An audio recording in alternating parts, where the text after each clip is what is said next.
Well, for the first time in a long time, it's been 4 weeks since my last vlog. And part of it is because I'm doing my yoga teacher training, life has happened, a bunch of stuff going on, but that is not the subject of today's video. Today's video is going to be about how I take care of my hair. A lot of people ask me on Instagram, how do you style it? And then the next question is, how do you take care of it? So I did a video about how I styled it, which you can see 2 videos back, I believe. As far as how I take care of it, I'm going to tell you how. I'm also going to answer a question that is very personal, meaning that the opinion is very personal, which is, should older women wear their hair long?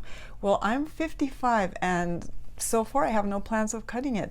I've worn my hair short when I was younger. I did not like it. I look at the photos and think, what the heck was I thinking with that short hair for me? I also have sticking out ears, and well, my hair is a cheaper way than surgery to cover them, and I just feel good with long hair. I can put it up in a ponytail, I can wear it in a braid, I can put it up in a bun, I can do whatever I want with it. So it's, for me, it's very versatile. I love it, and if you love it too, nobody should tell you how you should wear your hair. If you like it long, wear it long. If you want a pixie cut, wear a pixie cut. I am too old to care what other people think about my hair. How often do I wash it? I've been asked that. Well, years ago when I was younger, I would wash it every day because I was also a runner and I just couldn't stand having my hair not look absolutely its best every day. Now that I'm older, well, I do not wear my hair down like this every day, so I wash it every 3 days more or less, but I always apply a lot of conditioner. I also use oils in my hair. You might say, well, what brand? Right now I'm using Kerastase oil, which I will write down in the description of the video, but I've used a lot of others too. Frizzies is great by Frieda. Aloxi is great as well.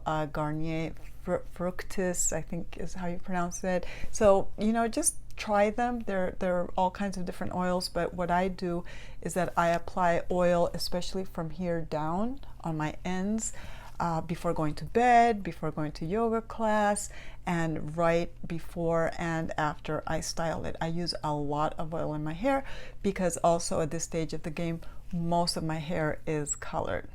Do I use hair masks? Yes, I do.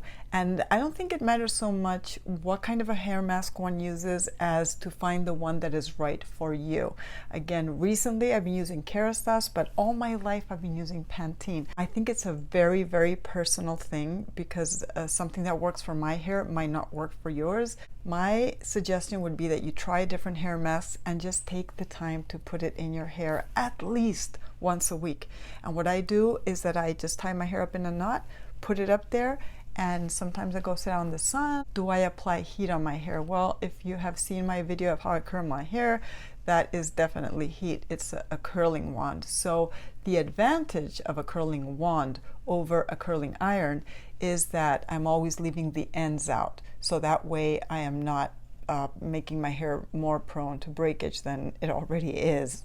On days when I really don't have to take photos or do videos or do anything special, I sometimes let my hair air dry, but that is not the look I go for when I'm going to a conference, for example. My hair used to be naturally wavy when I was younger, and layering it, I could just achieve a lot of volume and not curls, but cool waves. Now that I'm older and my hair is more brittle, I am more careful about how often I apply heat to my hair. I don't need to have this wavy look. Then I use mousse. Again, which mousse? I personally like Pantene for curly hair, or I will also use Frieda for curly hair, but any mousse that you like and enjoy that will help you tame the frizz, I put some of it in my hair when it's wet, and then I flip my hair, and with a big diffuser I dry it to kick up the volume, and that's kind of it.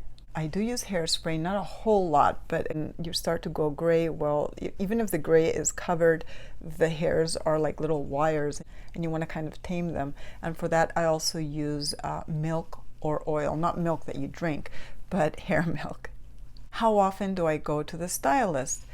I should be going every 2 months, which is what I really, really wanted to do. But I confess that this length right now is because I haven't gone in 5 months. I have not gone to anything, a trim. I trim my own bangs and I trim them vertically. I really hope I will go to the hairdresser before I take off for a conference at the end of the month, because I really need to color and especially trim my hair. So I would say normally I go every 2 to 3 months. This has been a very abnormal situation for me not to go to get a trim. I do have layers, and I think that layers help feather out the hair. They also give hair more versatility than if it's all straight in one length. Do I dye my hair? At 55, I would say yes, of course. And I mean, of course, because otherwise I'd be gray. Why don't I go gray yet? I've debated this.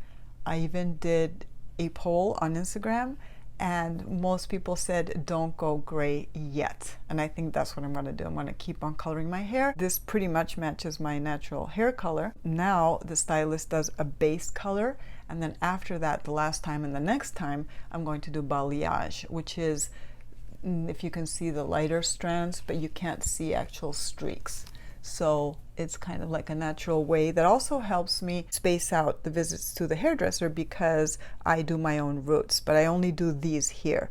Some women have asked me, how do you have such volume and such length at your age when you're going through menopause? Probably. Well, yes, I am going through menopause. It is, I actually have a video about that too, about all the symptoms and why I personally take hormone replacement therapy. And I don't take it for that. I take it because I had awful symptoms. But it turns out that hormone replacement therapy, one of the side effects is great nails, although my nails are not mine. I have acrylic nails. And well, it also makes your hair and your skin look amazing. Now check with your doctor, because not everybody's a good candidate for HRT. I happen to be, so this is one of the side effects I have. I get to keep these locks for now. I also wear a hat when I'm out in the sun. I used to hate hats when I was younger. But if I'm going to be at the beach or at the pool, I mean, I live in Florida, well, I make sure I use a hat, and I also use glasses, which have nothing to do with the hair, but because I want to protect my hair and my skin. Anyway, so that's pretty much how I take care of my hair. I enjoy it. I'm one of those people that if I had an illness like cancer and had to undergo chemo and my hair fell out, I have already made the decision that I would wear a wig. I hope it never happens, but I have friends who have decided to wear a wig, friends who have decided not to, and I would be the one with the wig. Ask me any questions that I didn't answer down in the comments, and I will answer to the best of my ability. Even though I've mentioned a few brands, I strongly believe that each woman has to find the products that work for her. As usual, I will finish off my video with something that has nothing to do with hair, but it's one of my books, and it's called Reach from Single Mom on Welfare to Digital Entrepreneur, just in case it inspires you not to wear your hair long, but to feel like a goddess. So if you like this video, like it, share it, subscribe to my channel, and if you didn't like it, check my other videos out, because maybe one of them will motivate you to want to subscribe to my channel.